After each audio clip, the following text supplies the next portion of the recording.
नमस्कार. रेसिपी सफर चॅनलवर पुन्हा एकदा सगळ्यांचं खूप खूप स्वागत. आजच्या भागात बघणार आहोत आपण घोसाळ्याचे भजी. घोसाळ्याचे पातळ काप काढून घेतलेत मी. आता हे घोसाळ्याचे काप भजीमधून कोणी बाजूला काढू नये म्हणून एक ट्रिक करणार आहोत आपण. त्यासाठी त्यावर काश्मीरी मिरची पावडर टाकली आहे आणि काळं मीठ टाकायचे. हे सगळं मॅरिनेशनसाठी करतोय आपण. जिरे पावडर टाकलेली आहे थोडी, अर्धा चमचा आहे. चवीप्रमाणे हे सगळं साहित्य टाका. त्यानंतर हळद सुद्धा टाकली थोडीशी. आता हे सगळं कापांना चोळून घ्यायचं आहे.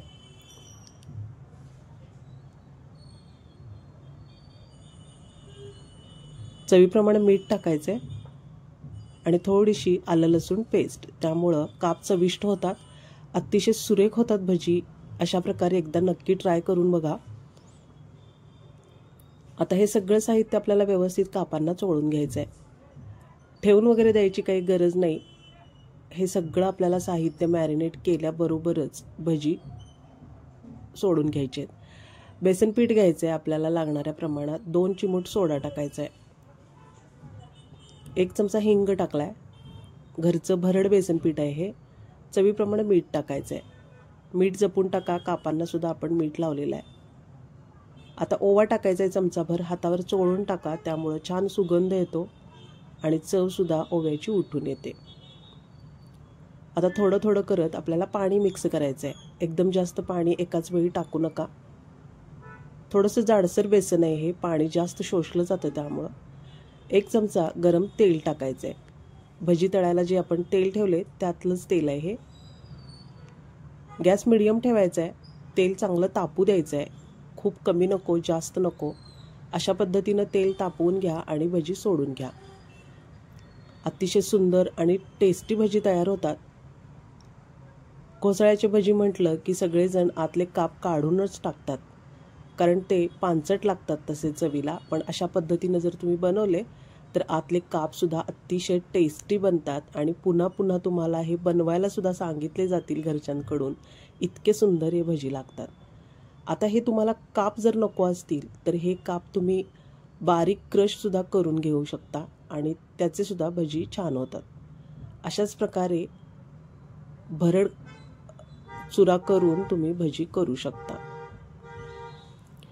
टम्म फुगलेले आहेत, छान झालेले आहेत भजी. एकदा नक्की ट्राय करा या पद्धतीनं.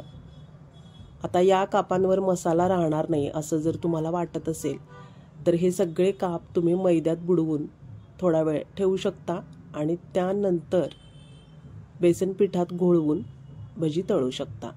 त्यामुळे सुद्धा हा मसाला व्यवस्थित रॅप होईल. पण तशी काही गरज नाही, मी तसेच तळून घेतलेले आहेत. बघा, खूप सुंदर झालेले आहेत भजी. अतिशय छान आणि कुरकुरीत होतात. या पद्धतीने एकदा नक्की ट्राय करून बघा.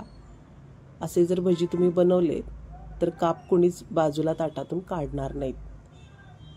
खूप टेस्टी लागतात.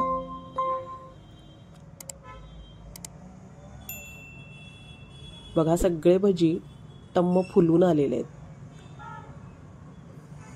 गॅस मिडियम ठेवा. खूप मोठ्या गॅसवर हे भजी तळू नका. आता अशाच प्रकारे तुम्हाला दुधी भोपळ्याचे सुद्धा भजी बनवता येतील. बटाट्याचे सुद्धा अशाच प्रकारे तुम्ही भजी बनवू शकता. हेच मॅरिनेशन लावून तुम्ही केळ्याचे सुद्धा भजी बनवू शकता.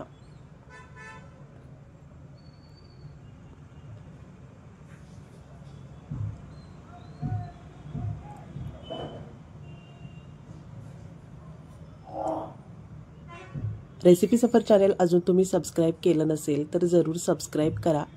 आपल्या चॅनेलवर भजीचे बरेचसे प्रकार अपलोड आहेत. एकदा नक्की विजिट करून बघा ते. टोमॅटोचे भजी आहेत, पापड भजी आहेत.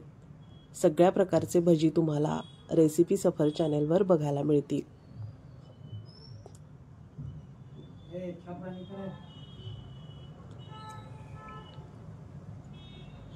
बघा कसे टम्म फुलून आलेले आहेत. अशा प्रकारे एकदा नक्की ट्राय करा आणि कमेंट करायला विसरू नका भजी कसे बनले. भजी तळल्यानंतर ते आवर्जून टिश्यू पेपरवर टाका, म्हणजे तेलकट खाल्ल्याचा त्रास होणार नाही.